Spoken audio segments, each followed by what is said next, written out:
Masalah terbesar trader nak pakai time frame yang mana untuk tengok zone, nak tengok time frame mana untuk confirmation, nak tengok time frame mana nak tengok entry. Semua ni akan menjadi masalah besar kepada trader-trader baru ataupun yang dah berpengalaman. Sebab apa? Sebab dia masih tak tahu lagi nak kena pakai time frame yang apa. So kalau korang tengok video ni sampai habis, okay, insyaAllah korang akan dapat solution macam mana nak improve tengok time frame yang mana untuk kegunaan zone, untuk kegunaan confirmation, untuk kegunaan entry juga. Sebab apa?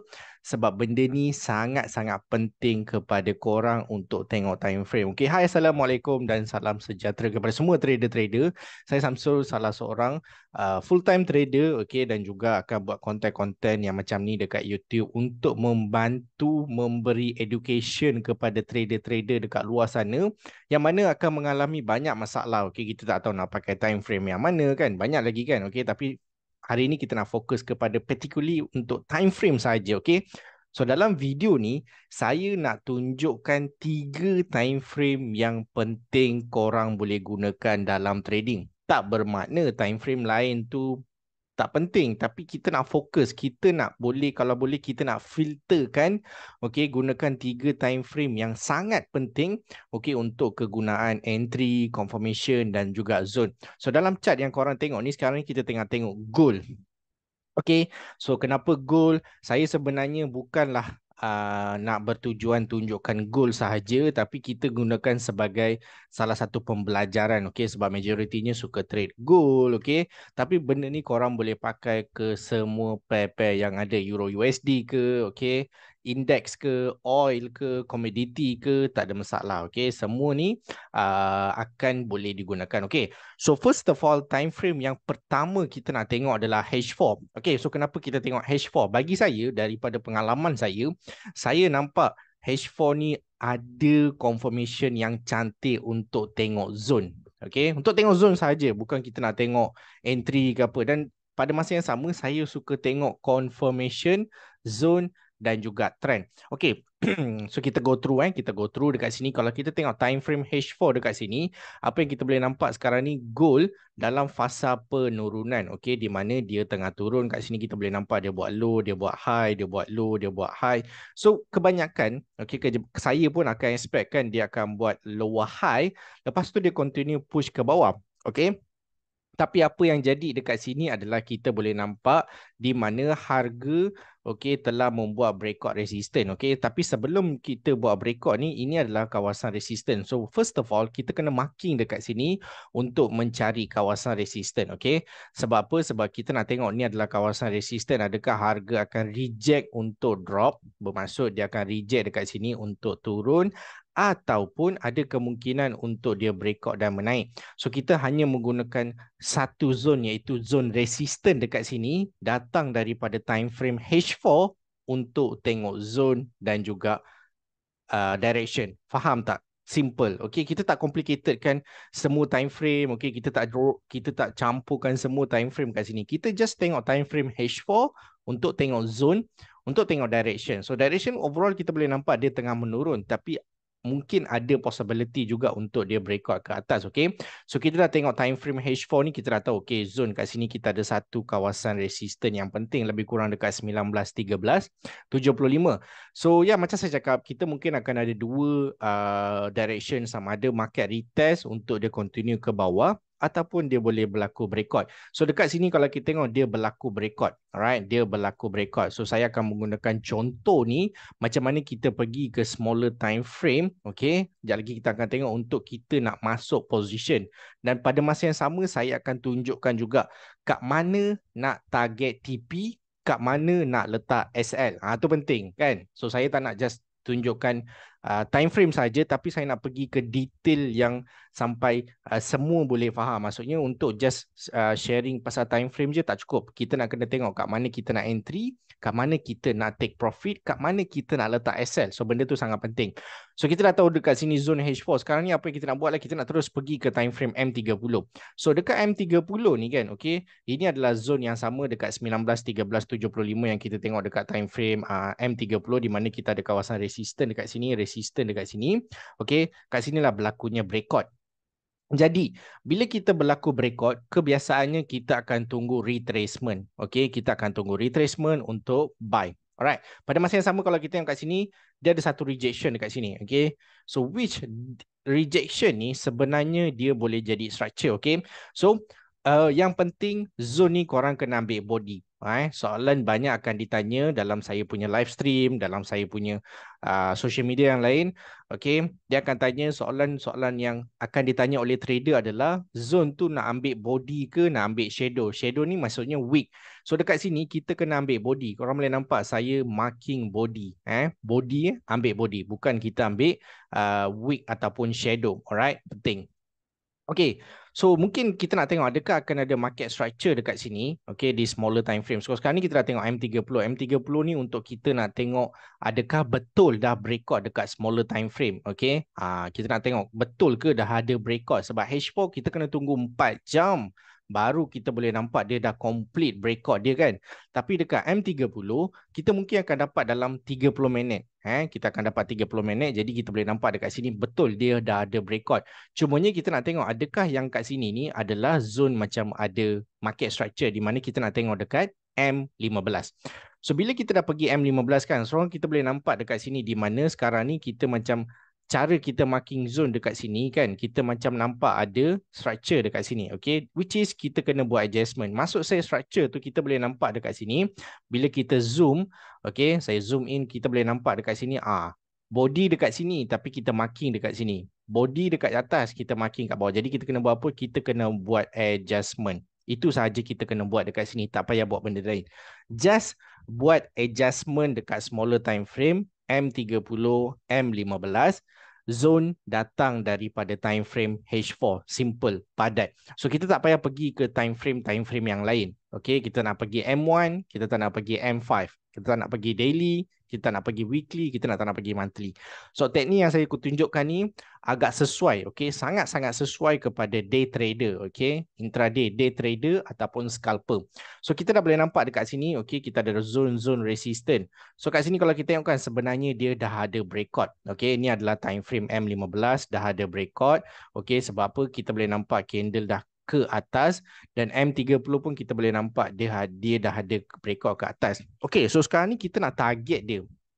Okay, sebelum kita nak entry dekat sini, okay, sebelum trader-trader nak masuk position dekat kawasan sini, which is di kawasan sini, kita kena tahu target. Kalau kita buy dekat sini, okay, target dia boleh naik sampai mana? Ini adalah soalan yang agak ketara akan ditanya oleh trader. Okay? So bagi saya untuk menjawab soalan ni sangat-sangat simple. Untuk korang nak tahu di sebelah, maksudnya dia akan naik sampai mana target. Dia akan sampai naik mana target yang kita nak boleh secara realistik dan mungkin dia boleh naik sampai mana. Kita tengok sebelah kiri ni, iaitu kita tengok di history chart, okay, sejarah chart dia naik sampai mana. So first of all, kita akan ada dua area yang mungkin boleh jadi sebagai kawasan rejection, okay, which is kita boleh jadikan sebagai TP, di mana kat sini kita ada support. Alright, korang boleh nampak kat sini kita ada support, which is boleh menjadi kawasan resisten untuk keadaan semasa sekarang, okay, which is kalau kita tengok kat sini, zone yang kita panggil previous support ni dia boleh jadi macam kawasan persinggahan, okay. So bila kita ada zone kan, contohnya dekat sini sebagai contoh yang saya bagi. So bila previously kita ada macam kawasan support, okay, so bila harga datang balik ke situ, kawasan ni sebenarnya dia boleh jadi satu persinggahan, mungkin market retrace, lepas tu baru dia breakout. Okay, maksudnya dia respect lah, kadang dia respect kawasan sini. So mungkin kalau kita buy dekat bawah sini, kawasan sini akan jadi target pertama kita lah untuk TP. Okay, itu quick discussion sikit, okay. So first of all kita target situlah 19.18 and then second area kita target 19.21. Okay, so M15 kita kena buat adjustment. Okay, so untuk mungkin korang ada soalan, okay, untuk kita nak tengok target ni, kita nak kena tengok H4 tak? Boleh kita tengok. Maksudnya kalau kita tengok H4 dekat sini, alright, benda yang sama kalau kita tengok, which is, okay, kalau saya delete dulu yang ni, okay, kalau korang tengok kan, andai kata kalau market breakout daripada kawasan sini, kita akan ada clean traffic, which is kalau clean traffic ni kita panggil dia pergerakan yang bebas sampai kawasan 19.22. Sebab apa? Sebab 19.22 ni lah kita akan ada resistance untuk H4. ni kawasan dia 1922.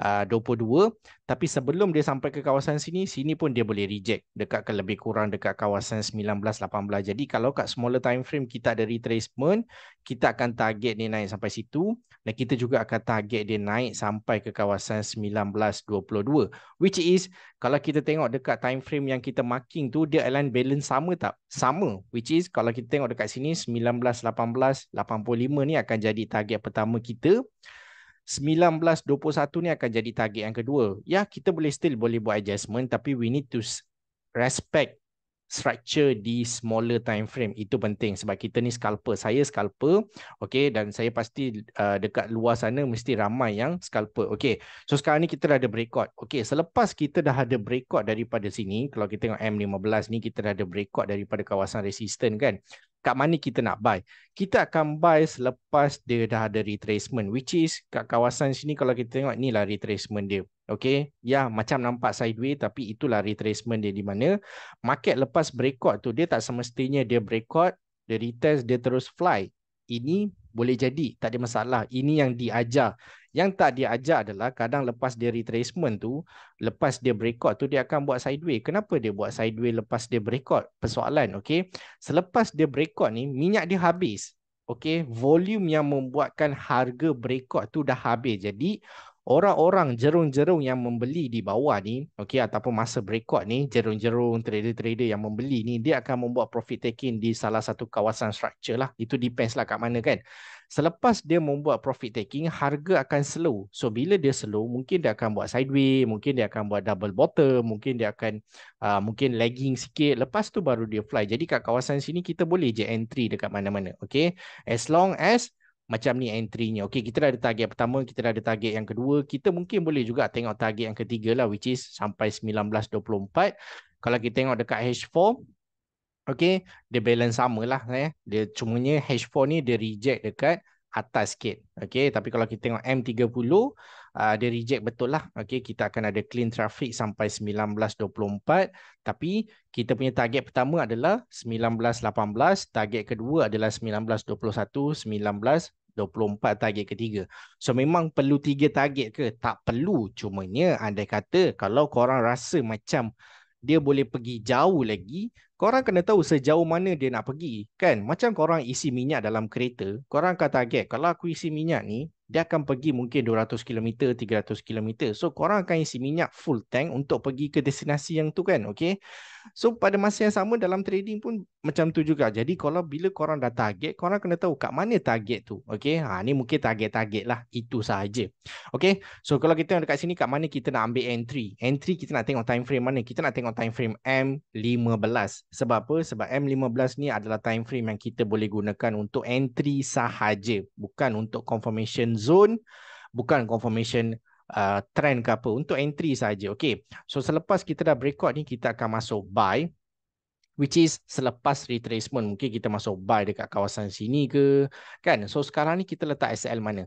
SL probably kita akan letak luar daripada zone. Lebih kurang saya kebiasaannya letak dalam 20 pips lah. 20 pips.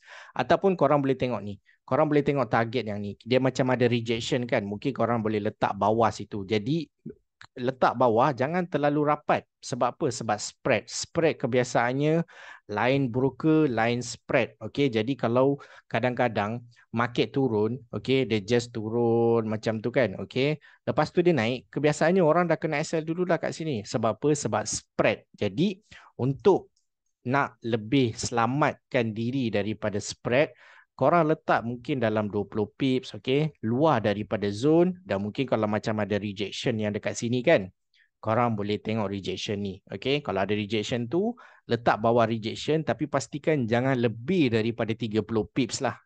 Kebiasaannya itu yang saya akan cakap kepada trader. Kalau letak entry, letak SL, jangan lebih daripada 30 pips. Okay, so target kita nak tengok mana? Sekarang ni kalau kita tengok, target macam kita bincangkan tadi awal-awal, okay, kita akan first target kita akan ambil dekat kawasan 1918. Itu TP pertama kita. Sebab apa? Sebab dekat sebelah kiri ni kita ada rejection dekat 1918, okay. And then kalau kita tengok dia of course TP pertama 1918 18, TP kedua dekat 19.21 dan obviously dia sampai ke dalam TP ketiga 19.24 lebih kurang dalam 87 pips dekat sini. Okay, so fokus balik apa yang kita gunakan dekat sini adalah kita just gunakan 3 time frame sahaja iaitu H4, M30, M15. H4 kita tengok satu zone sahaja, zone resistant. Sebab kalau anda kata zone resistant tu dia respect, dia akan turun. Okay? Tapi mungkin masa kita monitor tu dia tak respect, dia breakout. Jadi kita pergi ke smaller time frame, M30, M15, kita buat adjustment zone, okay? Kita tengok structure iaitu dengan body, resistant kita tengok body. So bila harga dah breakout daripada resistant kat sini, resistant lebih kurang dekat 19.14 tu, kita tunggu retracement, okay? So retracement tu ni lah fasa retracement dia kan. Lepas tu kita masuk order, entry buy, SL lebih kurang dalam 20 pips, tapi depends kepada market structure juga. Kalau macam ada weak rejection tu, shadow tu boleh letak bawah shadow, tapi jangan terlalu rapat dengan shadow. Mungkin korang kena letak mungkin 5-6 pips bawah shadow tu, supaya macam saya cakap tadi itulah kan, kalau harga macam agak main-main sikit, okay, dia naik, jadi korang still in dalam position ni lah kan, okay, maksudnya tak adalah korang kena SL awal ke apa kan, okay, and then SL kita dah letak 20 pips, okay, lebih kurang dalam 20 pips kat sini, alright, lepas tu kita letak TP yang pertama dekat kawasan 19.18, which is memang kita akan ada clean traffic dekat smaller time frame. Korang boleh tengok sini clean traffic target sampai 19, 18 TP pertama, TP kedua adalah 19.21 dan 19.24 TP ketiga. Okey, perlu diingatkan kepada trader-trader, okey. Saya cakap kat sini kita boleh dapat 87 pips, tak semua trade korang akan dapat 80 pips, 50 pips, 30 pips, okay? Be realistic, alright? So, bila harga tengah pergi ke direction yang korang nak, korang buy, dia tengah menaik. Let's say 16 pips, 18 pips, 20 pips, okay? Tengah menaik. Korang kena buat dua benda dekat sini. Benda pertama, ambil sebahagian untung. Okay, sebab apa? Sebab bila market pergi ke direction yang korang nak, maksudnya korang tengah in profit. Ambil untung. Okay, ambil untung at least 50%, 50% ambil untung, close half. Dan selebihnya, korang kena letak BE. Itu saja. Bila korang dah letak BE, kat sini korang punya trade tu risk free. Bermaksud tak ada risiko. Okay, sebab apa? Sebab sometimes harga boleh je naik 20 pip, 30 pip. Lepas tu dia terus turun. Okay, so kat sini dalam keadaan macam tu, korang just kena BE je lah. Yang penting korang dah lock 50% profit, korang dah close. Lepas tu korang kena BE, tak ada masalah. Korang still in profit. Jadi benda tu tak adalah membuatkan korang rasa macam, alamak, aku punya penat bekerja dalam trading ni, lalas kena BE je, kat lalas kena apa, kena loss je walaupun dia naik 20 pips kan. Jadi korang kat sini kena be very intelligent, okay, be smart, okay, dan be logic. Alright, just logic thinking. Jangan terbiarkan tak, aku akan tunggu sampai 60 pips baru aku akan ambil untung. No, at least kalau korang percaya dia sampai ke dalam TP kat sini lebih kurang 30 pips, okay, apa korang kena buat adalah letak BE dulu, biar harga menaik. Kadang-kadang bila kita letak BE, harga akan kena BE kita dulu, lepas tu baru menaik. It's part of the game, it's part of the game. Tak ada apa yang kita perlu ambil personal dalam trading ni, okay. Just adapt dan react to the market, okay. So bila korang dah take profit, lepas tu biarkan je lah, tengok dia pergi tak TP pertama, okay, cantik. Lepas tu bila dia pergi ke TP kedua ni, korang punya SL daripada sini tolong alihkan, okay. SL daripada bawah sini, kalau let's say lah korang letak SL dekat bawah sini kan, korang dah letak BE, okay, korang dah letak BE tadi macam ni kan. Okay, ni BE korang, line merah ni BE, maksudnya break even. SL daripada bawah sini korang dah alihkan ke atas. So bila dia dah hit TP2, korang daripada sini, SL korang daripada sini ni korang kena alihkan pergi ke atas sini. Sebab apa? Sebab ini semua profit korang. Korang nak terbiarkan ke profit korang? Tak nak kan? Jadi pada masa yang sama korang kena letak ke atas. Okay, so bila dia hit target ketiga, mungkin korang close semua ke, ataupun mungkin nak biar swing ke apa ke, tapi pastikan setiap kali dia hit target ni ambil untung. Mungkin dekat sini korang dah close 50% kat bawah sini dalam 20 pips. Okay, kat sini mungkin korang close lagi 50%. Maksudnya daripada mungkin korang pakai 0.1 lot. Okay, so bila dia dah sampai dalam 20 pip, mungkin korang close 0.05, dah close. Okay, lepas tu bila dia naik mungkin korang close lagi 0.02. Maksudnya dekat sini setiap kali bila harga pergi ke direction korang, korang ambil profit. Okay, inilah trader yang kita nak. Macam inilah trader yang kita nak. Alright, so ni adalah keseluruhan. Okay, kita dah cerita pasal time frame, 3 time frame yang penting untuk trader gunakan. Dan saya memang pakai time frame ni untuk tempoh yang lama. Dia ada win probability yang tinggi tapi tak bermaksud dia akan terus pergi ke profit saja. Ada masa dia akan pergi loss. Itu biasa adalah benda yang kita kena terima dan mungkin kita move on je. Tak perlu tukar-tukar strategi dekat sini. Saya sepanjang saya trade, selepas saya dah jumpa teknik ni, saya tak tukar-tukar saya punya time frame. Saya just tengok 3 time frame ni untuk saya membuat keputusan dari segi zone, structure ataupun tengok apa direction dan juga untuk entry. Okay, so good luck. Alright, selepas korang tengok video ni, saya rasa korang dah dapat solution. Okay, time frame mana yang terbaik yang korang boleh gunakan. Simple time frame, simple analysis. Okay, semuanya saya tunjukkan daripada A to Z. Dari segi kat mana nak entry, kat mana nak letak SL, kat mana nak cari TP. Semua based on time frame. Okay, so kalau korang suka video-video macam ni, jangan lupa untuk like, jangan lupa untuk subscribe. Dan pastikan, okay, kalau ada soalan, just leave it a comment. Saya akan tengok. Kita jumpa di next video. Assalamualaikum dan salam sejahtera.